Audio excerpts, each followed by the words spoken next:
नमस्कार मंडळी. या शनिवारी रिहानसोबत आम्ही गेलेलो संन्यास आश्रमात. बऱ्याच दिवसांनी कुटुंबासोबत दर्शनही झाले आणि गौसेवासुद्धा, तेही मुंबईत. संन्यास आश्रम हे विलेपार्ले पश्चिम येथे असून सर्व देवांचे दर्शन येथे तुम्हाला घेता येते.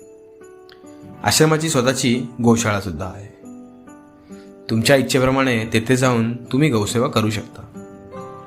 लहान वयातच मुलांवर संस्कार हे झालेच पाहिजे, म्हणून ताईने रिहानला सुद्धा गाईला चारा देण्याचा आग्रह केला आणि रिहानने सुद्धा गाईला चांगल्या प्रकारे चारा खाऊ घातला. रिहानचा पाय मात्र तिथून निघत नव्हता. आजीला सारखा फिरवत होता. मग शनिवारची संध्याकाळ अशी गोड आणि एका शांत जागी गेली, याचे मनाला खूप समाधान वाटले. धन्यवाद.